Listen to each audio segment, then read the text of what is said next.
Welcome, everybody, to the first episode of Varsity Views Inside the Huddle Edition. I'm your host, Gregory. And I'm Darien Jackson. And we're going to be covering Northeast Ohio's high school football all this year. So let's waste no more time and let's jump into the first segment, the top 5 games of the week. We got some battles that went down this week, starting off with Elyria versus Elyria Catholic. This was clearly one of the most hyped games of the week because it's literally the battle of Elyria. You have Elyria versus Elyria Catholic. This is really equivalent to maybe a game like Oklahoma and Oklahoma State, maybe even a game like Michigan and Michigan State. The purpose of it is just to see who's really representing the city better. So to start off the game, the Elyria Pioneers started off pretty well with a receiving touchdown from senior running back Lance Glover. Ryan Klotz threw the touchdown, but they failed to make the extra point, and Elyria then led 6-0 in the first quarter. And it turns out those points were a rarity, as in the first quarter, those were the only points scored as the defenses were battling like no other. However, in the start of the second quarter, the Panthers got their points right back as the senior running back, Tony Grasso, scores a 2-yard touchdown, giving the Panthers the lead 7-6. And the score would stay this way leading into halftime. Now, coming out of halftime, there was no change. The defenses stayed sturdy and stayed aggressive as neither team scored again in the third quarter. But in the fourth quarter, that meant nothing to the Panthers because in the fourth quarter, they ended up chipping away about 7 minutes of clock as they took their time executing their plays, trying to get into the end zone. Now, one of the biggest plays in the game was from running back Levi Ellis, who throws a trick pass to Tony Grasso that ends up getting them to the 3-yard line. Then the very next play, Levi Ellis runs in for the 3-yard touchdown, giving the Panthers a 14-6 lead with 1:25 seconds left. And that would end up being the final score as Elyria Catholic would beat Elyria 14-6. Levi Ellis finished the game with 29 rushes for 134 yards and a touchdown. Also completed a trick play pass for 21 yards. Elyria Pioneer running back Lance Glover had 16 rushes for 60 yards and 2 catches for 22 yards and a touchdown. Coming in at number 4, Holy Name versus Padua. Now, see, this game was very interesting. This was a very competitive game. The score ended up being 14-13 at halftime, which means both the teams were trading blows offensively back and forth. And honestly, it was just really fun to watch. Yeah, in the first quarter, Padua started off great as junior QB Tyler Tusai threw a touchdown pass to sophomore wide receiver Riley Cervenka. This gave the Bruins a 7-0 lead. Holy Name's first drive didn't go so well as it ended in a punt, and it was more of the same throughout the quarter. But before the quarter ended, Holy Name was near the goal line and looking to strike. This drive went into the second quarter, and that's when senior running back Christian Sanchez got into the end zone to tie it at 7. Later in the second quarter, Padua QB Tyler Tusay would find Riley Cervenka again for another touchdown. But Padua would go on to miss the extra point, and they then led 13-7. Holy Name's next drive would stall, and Padua would receive the ball back. But on their next possession, quarterback Tusai would throw an interception. Holy Name got the ball on their own 42, and on the first play, QB Javon Williams completed a pass to senior running back Austin Wondolowski, and he took it all the way for a touchdown. Holy Name led 14-13 going into halftime. Going into the second half, both of the teams were forced to punt on their first possessions to start the second half. However, Padua was able to gain momentum from Marquise Hall, which ended up putting them in position in field goal range. Eventually, they ended up hitting the field goal that put them up 16-14 in the second half. The next possession for the Bruins would end in a punt, but Holy Name's next possession was started off with an 80-yard touchdown pass from Javon Williams to senior wideout Kevin Pivanka. Holy Name would then lead 21-16, and this was a huge play to give them all the momentum to win the game. Padua lets this game slip away from them as Holy Name takes it 21-16 as quarterback Javon Williams is our player of the game with 2 passing touchdowns. Coming in at number 3 is Dover versus Lake Catholic.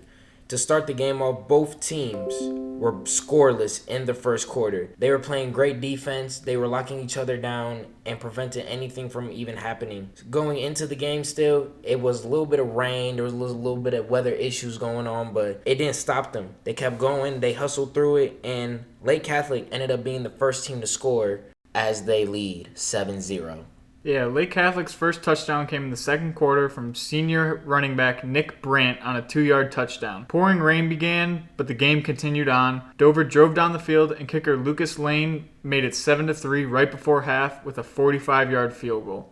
Coming out of halftime, Dover would take the lead in the third quarter on a fourth down conversion. Senior quarterback Benjamin Ham found fellow senior tight end David Denny for a 16-yard touchdown. They would miss the extra point, though, and lead 9-7 late in the third quarter. Sophomore QB Frankie Trinetti moved the ball in the fourth quarter, and it would pay off as senior running back Carter Cantrell punched it in from 3 yards to give Lake Catholic the 13-9 lead. They would fail the two-point conversion with 1:50 to go. I don't know what was going through Benjamin Ham's mind when he realized that there was only 1:50 left in the game for them to make some magic happen. But boy, did he do his thing. Benjamin Ham got the ball up the field very quickly as he executed his plays very well, knowing that there is no time for error. And he received some help from a late hit call from Lake Catholic's defense on fourth down.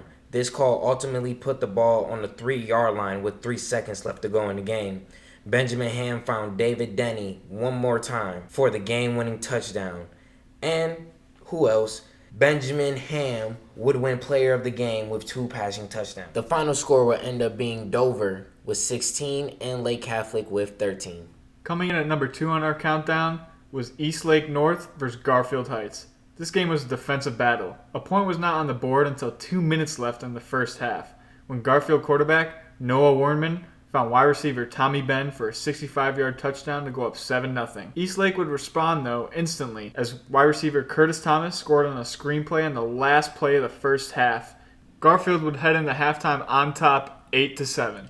Going into the third quarter, the Rangers took their time on each play as they were draining the clock, and they would end up scoring on an Austin Gracie 2-yard touchdown run to go up 15-8 in the third.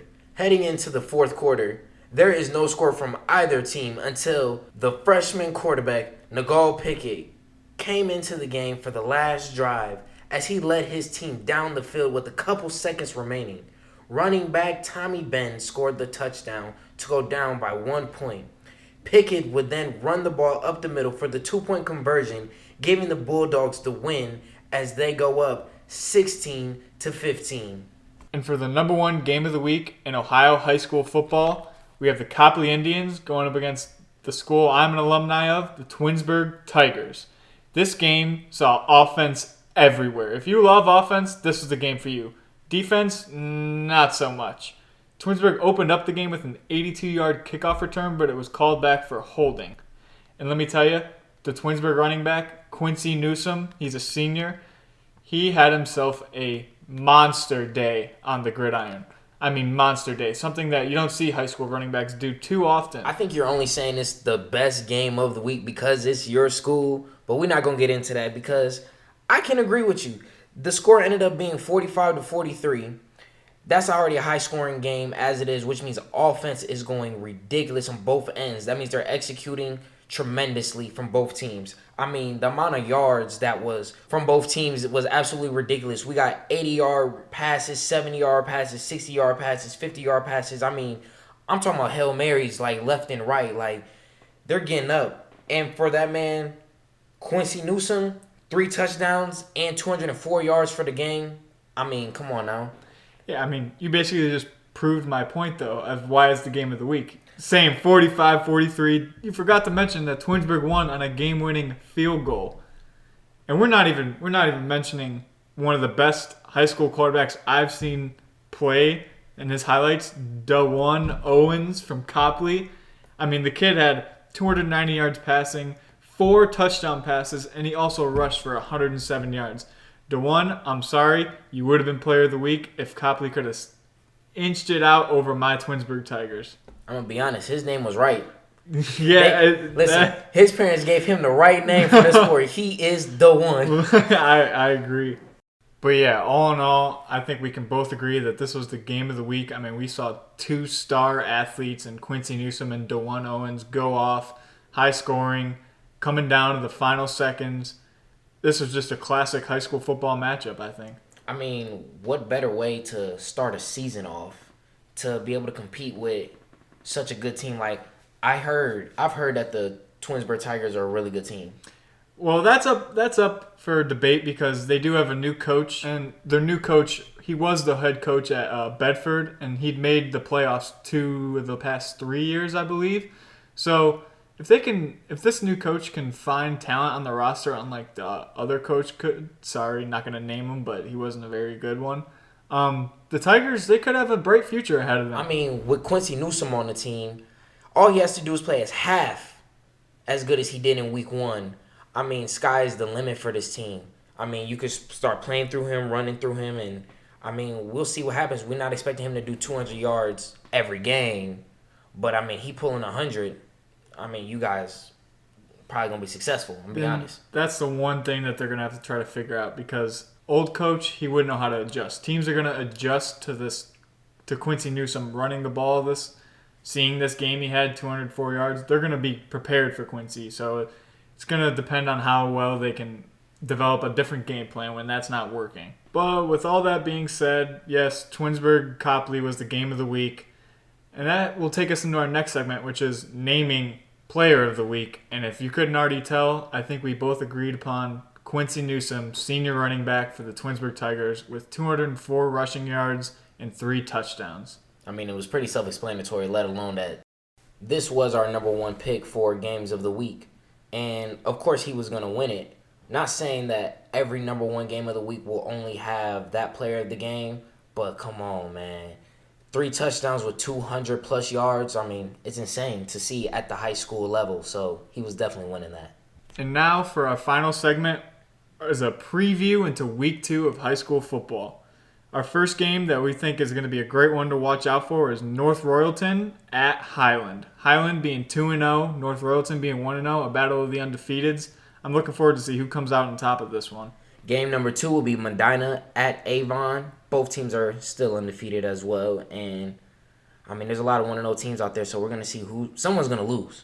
Someone's going to lose. For our next game, we have Willoughby South at Twinsburg. Willoughby South did start off 0-1, but they're still a great squad, and I'm looking to see how they'll be bouncing back against this Twinsburg team that's going to try to prove that they're legit for being 1-0, see if they can move to 2-0. They got another game at home, so let's see what Twinsburg's really made of. You're only saying that because it's your team, but we ain't going to get into that.